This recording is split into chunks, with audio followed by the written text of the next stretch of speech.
as you just heard, normally, yes, I get to do a welcome to country, and that's usually the only 15 minutes of fame that I get. But it's always interested me that when I do welcome people onto country, is there anything I can learn from them? And is there anything that they can learn from me? And so I am very pleased to be asked to stay in the room and try and set the tone a bit about what it means today as we understand waste,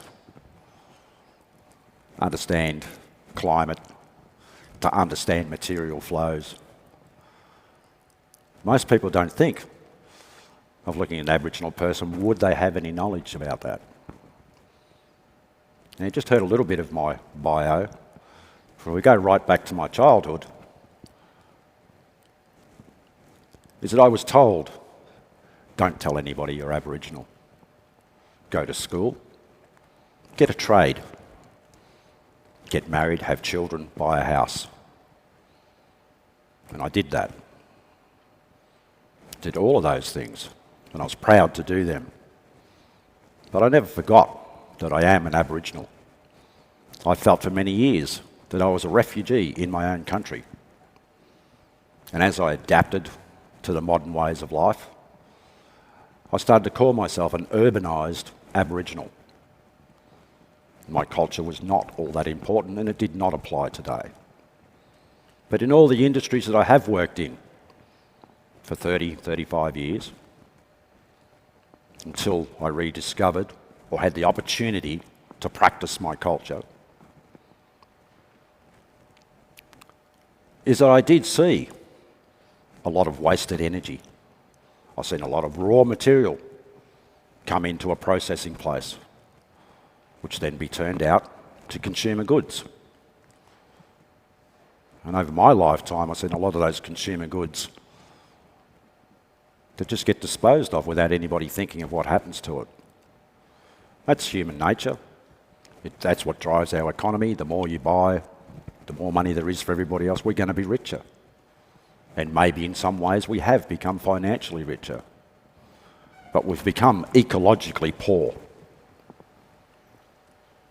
And as I said in my welcome, when the environment is harmed, the ecology is harmed,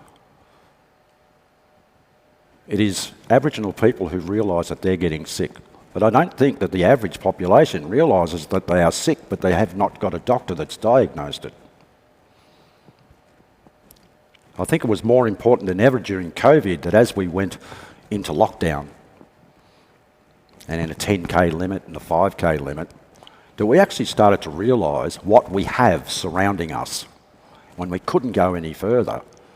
That we started, instead of jumping in our cars on the weekend and driving up to the snowfields or going to the beach or out into the forest, that we started to look, when we were allowed to go outside, what is within our 5K radius. And all the people that I've spoken to have said, I did not know that that little park was there. The birds, the playgrounds, the streams that run through them. But as we spent time near ourselves, thinking that what happens outside of our little homes, or when we put stuff in the rubbish, or we pull the plug out of the sink, that it just goes somewhere else. I know that a lot of people are starting to realise that around them, that their country is not healthy, and they don't have to be Aboriginal to do that. And so the theme here today being material flows is something that I know that by studying my ancestors, what records there are, but talking to our elders today, that we had these control measures. What if you think about it in a modern context, that what we're doing is taking energy. Most people don't think of a rock as being energy, but it takes energy to process that rock, to eventually turn it into concrete, to make bricks, to make the built form. And it takes energy to maintain that built form. And then we waste that energy when it reaches the end of its life. It is not something that our people did, and I don't do now. I hang on to things way longer than anybody else does, until they absolutely can't be fixed, And luckily in all the industries that I've been in, I can fix just about anything. It took me a long time to even have a phone because I found it not necessary to communicate. If people leave me alone, I'll go and live my little way and I won't have an impact on the way that I want to live, the way my ancestors did. But I found that becomes a pretty lonely life very quickly, and not everybody understands it. And I was standing on the edges and watching people who were continually, unknowingly in many cases, accepting things as a norm. And I thought, I need to do something about this, and I need to start communicating with people and showing what they're doing wrong. I actually worked in the waste disposal industry. All the modern trucks you see out there today that pick up our rubbish bins, I was a part of the design team, the engineers that put that together. I understand how much waste was going out there. The recycling system that we have, which we all think we're doing the right thing, no one actually is. Where our waste goes after it's collected, I've been watching and observing for many, many years. And I know there are new ways to do it. But then over the last couple of years, as new buildings are going up and we have cultural heritage management programs and I get asked to do the groundbreaking ceremonies and making sure they're not disturbing my ancestors' remains and the evidence of their occupation, that I became more and more interested in the design of the built form. And I started to question a lot of those design elements. And I asked myself, do people think about the energy in the construction of a building, the energy required to maintain a building, and then the energy which is then expelled from that building, or the waste that it generates? And is it being managed properly? Whose responsibility is it? And I realised that there's a lot of gaps, that when we build a city or a suburb or an industrial park, or the infrastructure of roads and shipping ways, trains and boats, where does the responsibility start and end? Does it happen when you think about what you want? If you want a particular material, where's it going to come from? Can I get it locally? Can I get it from overseas? I know during COVID that we have interrupted our shipping, and the things that we considered normal, building materials which are readily available, are now no longer readily available. And I see builders saying, I can't get this product and that product. And some of those products I know that we used to make here in Australia out of locally sourced goods and to the highest standards. And I think it's a shame that we balance all the energy that's required to get materials into this country to build what we need, understanding that we'll need more of it, why we're not promoting more in-house. I worked in the oil and gas industry. I worked in the timber industry back in the days when everybody thought that it was an infinite resource. And I started to see it back then in my early 20s, that we were wasting so much of our products.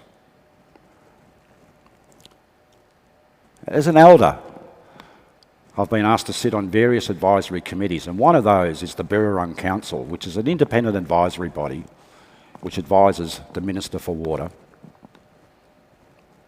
on the state of our beautiful Yarra River out here, because they want to make it an icon of Melbourne as one of the greatest living cities in the world, with one of the greatest iconic rivers. I really started to think about energy into buildings and energy out. The last time I presented here was for a design studio, and I asked the young design students that as they're thinking about the new buildings and the reimagining of the Yarra and Melbourne and its surrounds, think about the quality of the energy that's coming in, whether that be water, whether it be a gas, a liquid or a solid. Where did it come from? It's not about how much it cost financially, but what it cost ecologically. Was it environmentally sustained? And when that building comes into operation and it uses up energy and produces waste, where is that waste going and who is responsible for it? Because quite often we don't think about where our sewage goes, where our wastewater goes, where our grey water goes. Once we put the rubbish in the bin, that's the end of it. And I started to think, if we're going to be building these bigger structures and we've got to put up this population and we're going to be producing waste, we've got all material coming in and material going out. And yes, we can recycle it, but to what standard of recycling have we actually reached? In my work on the Yarra, which is all about the water, I know that the water that we recycle that goes out to our treatment farms, both grey water and septic water, only gets recycled to a class 2 quality. Why aren't we recycling it to a class 1? And I've been told it's too expensive. The only way they can do that is to raise the prices of what we pay for our fresh water coming in. So I started to think that, what responsibility does a building have?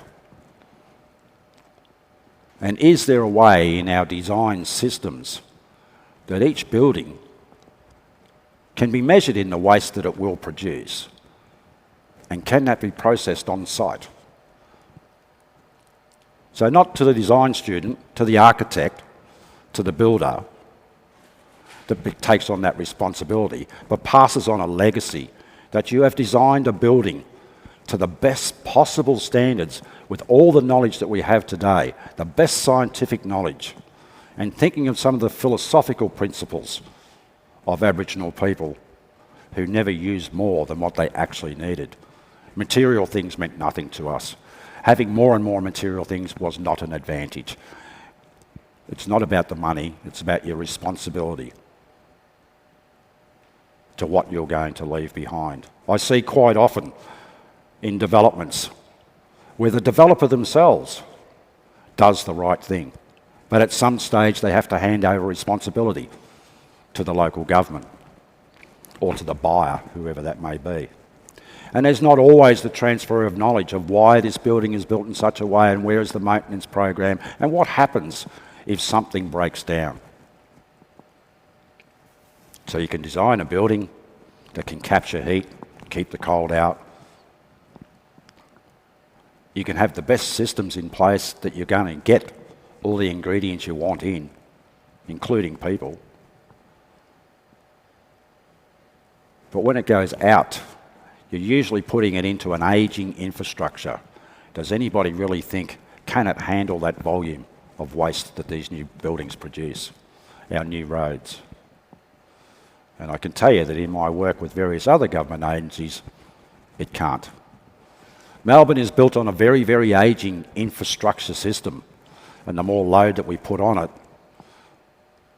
I don't think it's been considered carefully enough that there will be an increase in those material flows that come out of these new buildings. The more people, there will be an increase in material flows. And we're not looking at how we're going to upgrade the systems to cope for it. And we shouldn't be upgrading, we should be reinventing the old systems, and we should be replacing them. And everybody says it's too expensive and we need that house, we need that building, we need it right now. And we'll worry about when the system breaks down on the waste that we put outside of that building. We'll worry about it later on. And every time that there is a flood, and every time that there's a fire, we find that these systems break down. The building itself could work quite fine without those extra stresses that were happening from climate change, from old infrastructure. So I believe it's the responsibility of all people who are actually designing a building, and I know you do very good work, and I'm very impressed with some of the ideas that come out, and you know that your building is going to function. But I've not yet seen anyone present to me what happens to the waste. That's left off to somebody else. You've made your money, you've walked away, and it's not your problem anymore.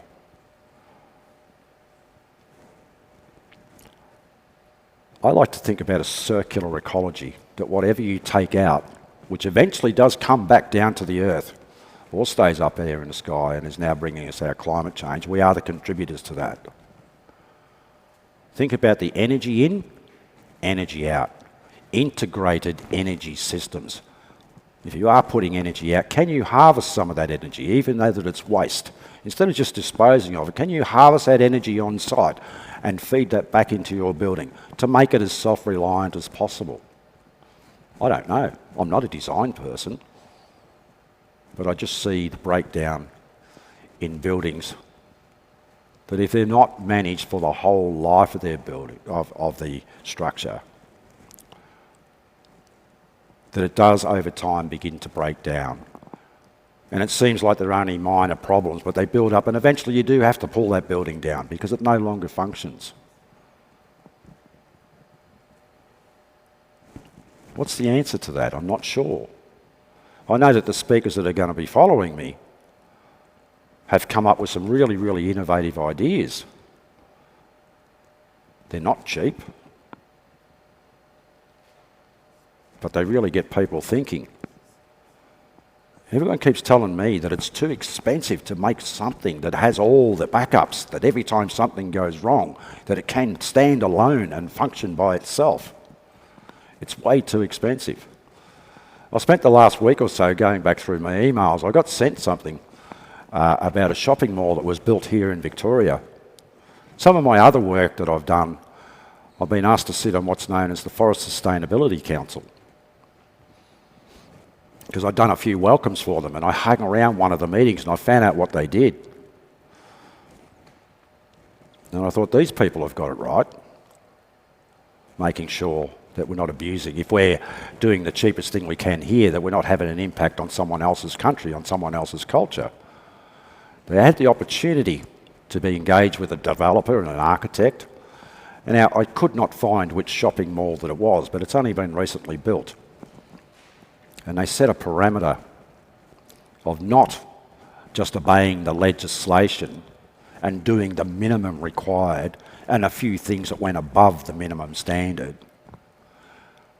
They set the rules that every piece of material that comes into the making of this building must have FSC certification. And so the average person, they'll be thinking, well, how many trees were cut down to go into this system? But they went one step further. Not only was it the trees, but it was where the mines were, where the steel came from. It was where the screws were manufactured. What country did they come from? It was the quality of the paint and the materials, the raw materials that were needed to make this building. The plaster, the paint, the glass, the steel, the timber, the plastics, all those elements which we're all used to seeing when we walk into these large shopping malls. But they got right down to the nitty-gritty, where the individual contractor that came in to do his last little bit. Where did the copper come from for the electricians that they were using? Right down to the little tubes of silicon that the painter might put around in the wet areas, around the baths. And every piece of material was inspected before it came onto site. And if it did not have that forest certification, it had to be disposed of. Sorry, not disposed of. It was not allowed to be used on that site. And they had a whole system of bins outside the construction zone that they were not even allowed to carry it in their bag, even if they said they weren't going to use it. If it didn't have an FSC certification, it couldn't be used. And I thought, this is someone who's taken that big leap forward to say, someone needs to set the example of how you can build a building that does protect not only the ecology of Australia, but in fact everything that came from all around the world is done in the most sustainable way possible. Now, I'm not saying that's the answer to the climate change that we're going to have, but I thought this is forward thinking, and why can't we all build buildings like that? And the thing is, they keep saying it's not economically viable. But if we keep living in this economic world, which economy must climb, it cannot go back down, we will start to forget what this earth has provided us. It is round, and all the ecosystems that are in it are not built in square boxes. They actually exist with jagged edges, but the philosophy of Aboriginal people does not work on a circular economy or a straight line economy. It works on circular ecology. For too long, we've been balancing the economy against the ecology and thinking that the ecology is someone else's problem. But it is not. It is every individual's problem. And until we can start thinking about not reinventing, but supporting the circular ecology of the earth, the circular ecology of the life cycle of a possum, of a magpie, of a kangaroo, of a eucalyptus tree, and the way that they all work in harmony with each other, we will continue to degrade this planet while improving human life in the short term, and everything is convenient. But what will we leave behind for our great-great-grandchildren, who will actually will have to live with the legacy that we leave behind? I'm not here to change the world or to tell you that you're doing the wrong thing. It's just that when you're out there doing your job in your special field and you finally submit your project, just take some time to step back and say, have I done everything possible to make sure that I am doing the best? Not for the firm that I'm working for, not for the government agency, not for the economy, but have I done the best for the ecology of this world? I'm going to leave it there because you're going to hear from other speakers who have done the amazing things. And we should remember that when we have these projects, these dynamic projects that are out of the box thinking, instead of saying, oh, that's too costly, we should be celebrating the success. Learn from our failures, but don't continue to keep going business as usual. Challenge the concepts, and you'll find that when you can do them and leave those prime examples, you're doing exactly what our ancestors did. Our culture's out there, it's been there for 60,000 years, and we're still finding the evidence of it. That's how sustainable it actually was. But buildings that were built 200 or 300 years ago, unless you have it written down somewhere, it's very hard to find the evidence of them. Our system is out there because the ecology supported it and therefore preserves it. So just in your way of thinking, are you balancing your economics against your ecological benefits? Thank you very much.